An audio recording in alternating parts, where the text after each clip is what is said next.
Amanda, do grupo de jovens PJC, e vamos iniciar uma série de entrevistas em vídeo. Nosso primeiro entrevistado é o superior provincial dos claretianos no Brasil, Padre Marcos Louro. Padre, quando o senhor sentiu o chamado para a vocação sacerdotal?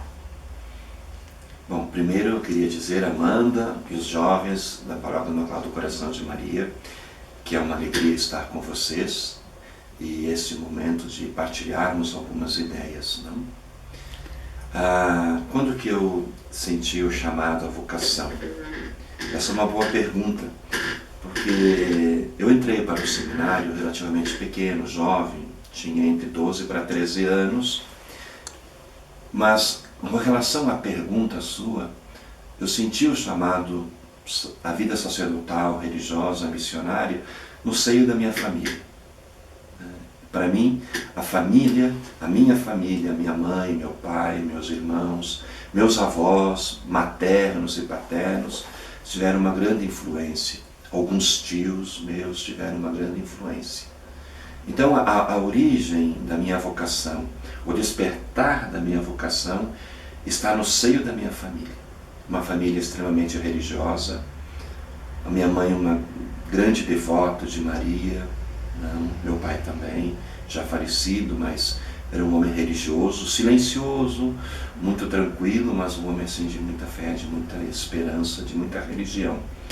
E eu não tenho dúvida nenhuma que ali nasceu a minha vocação.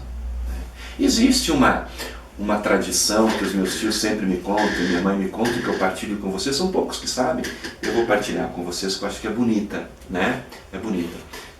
Diz que quando eu nasci, a minha avó foi a primeira a me visitar, a minha avó e a minha madrinha de batismo. E era 6 horas da tarde quando foram me visitar.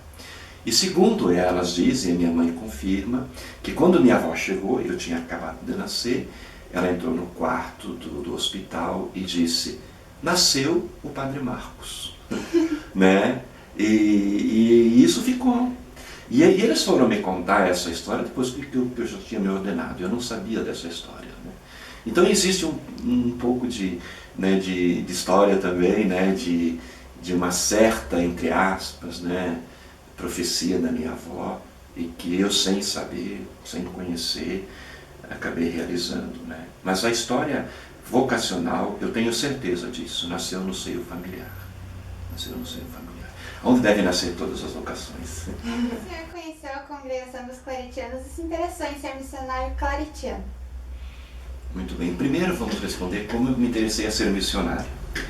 Eu era ainda muito pequenino, mas uma coisa que ficou gravada na minha vida e na minha imaginação de missionário, não?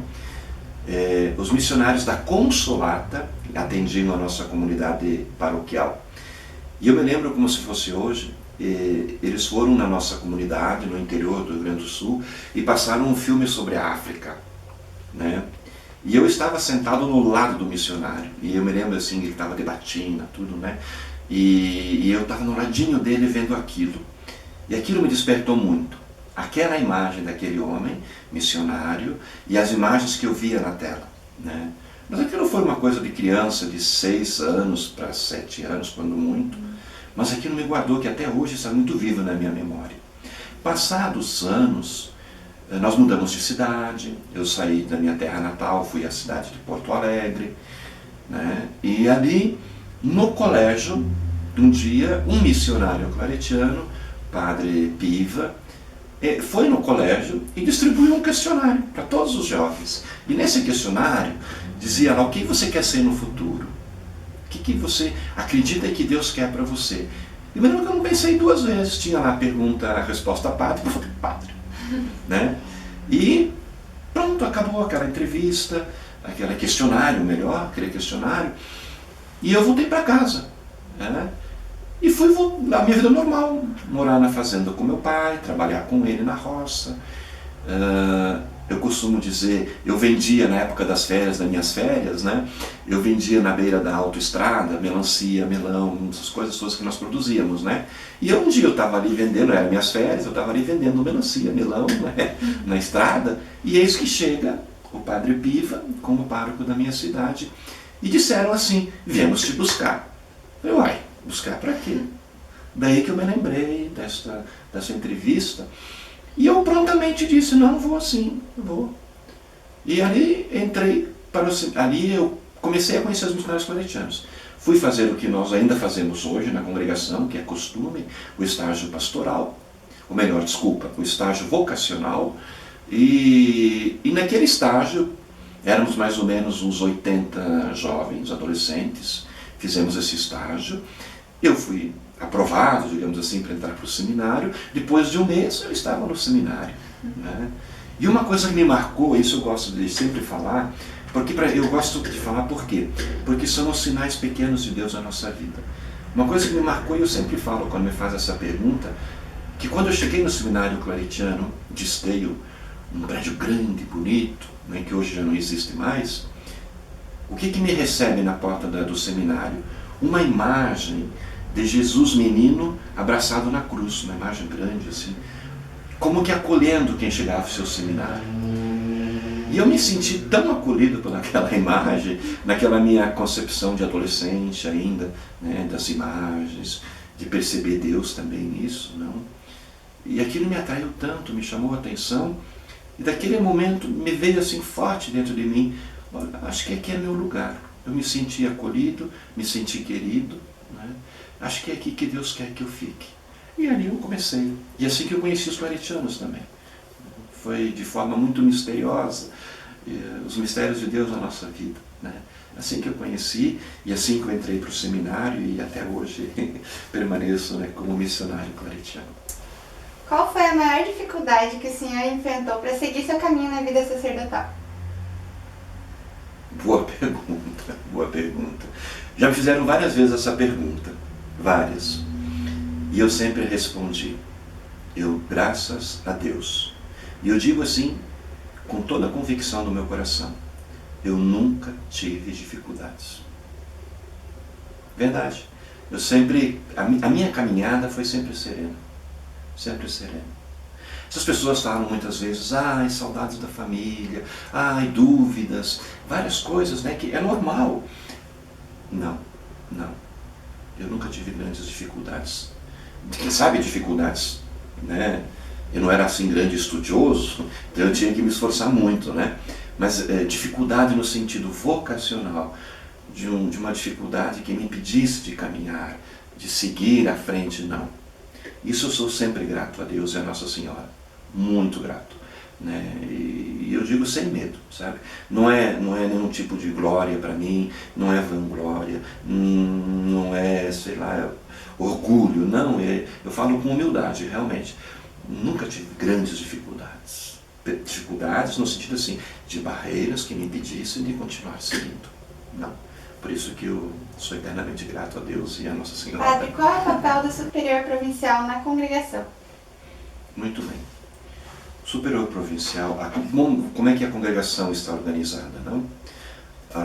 Daí vocês vão entender melhor. A congregação tem um governo geral, né? Olhando assim de cima, um governo geral.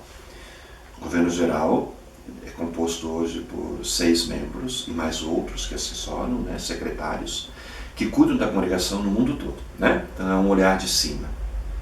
É como se for assim, né, um exemplo paralelo ao Papa, né?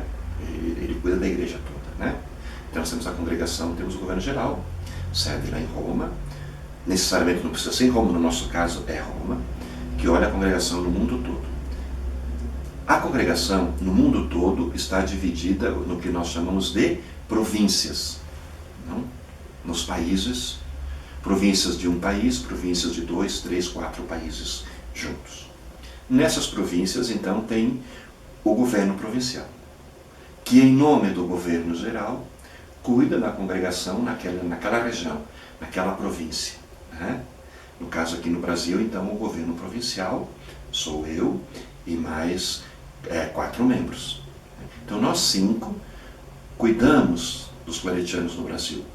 Mas o que significa esse cuidar? Zelamos para que a missão claretiana no Brasil aconteça. Que os nossos trabalhos missionários, né, continuem, que o carisma de Santo Antônio Maria Claret continue sendo vivo, sendo atuante no Brasil. Através de nossas obras, paróquias, missões, gráfica, editorial, creches, televisão, rádio, faculdades, colégios. Esses são nossos trabalhos no Brasil. Não?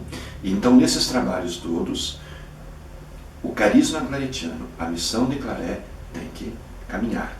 Então, o governo provincial tem esse cuidado. O cuidado das vocações, dos seminários, né?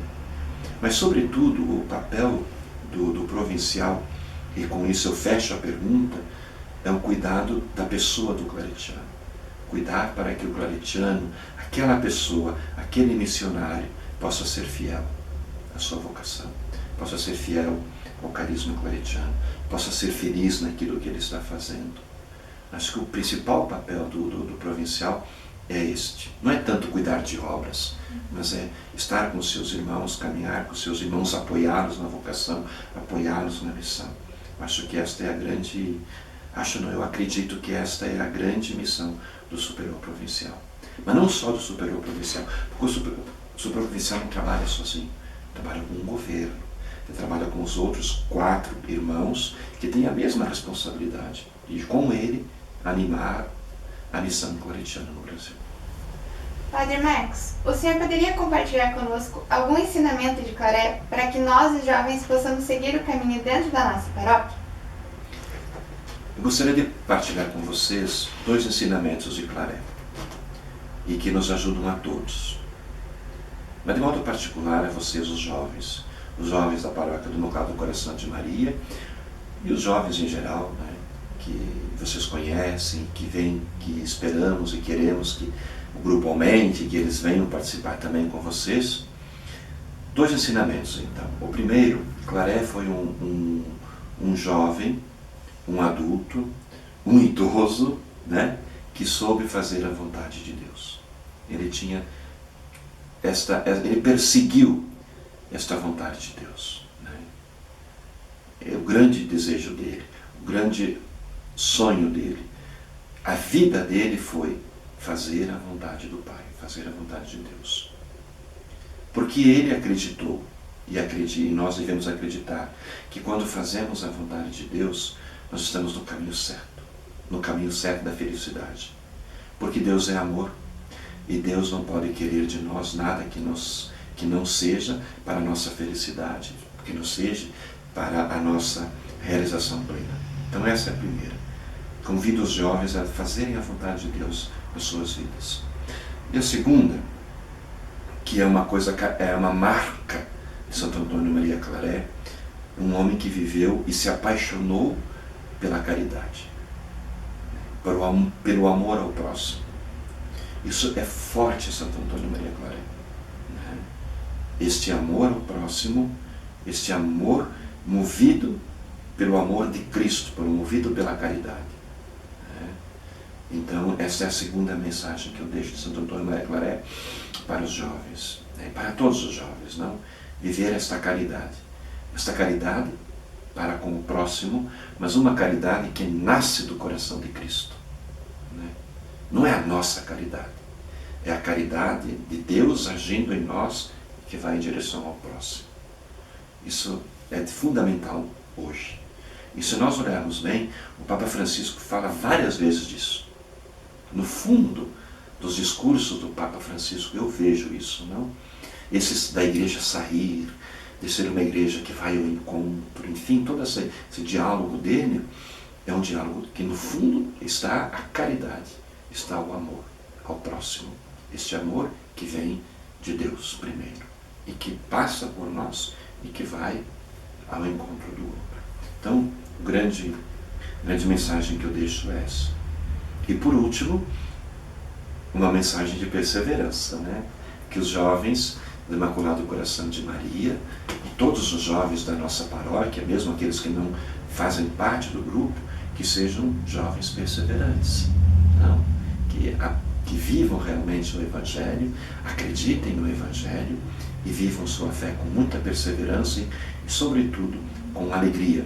E, repetindo a palavra do Papa Francisco, não ter medo, né? Seguir em frente, não devemos ter medo, porque o Senhor está conosco e caminha com todos nós. Então, sejam jovens perseverantes. Gostaria de agradecer ao Padre Marcos, em nome do PJC, pela disponibilidade e quero dizer que conte sempre com as nossas orações, que o Senhor continue firme na sua missão. Que Deus abençoe. Muito obrigado. Aí Deus abençoe a todos vocês.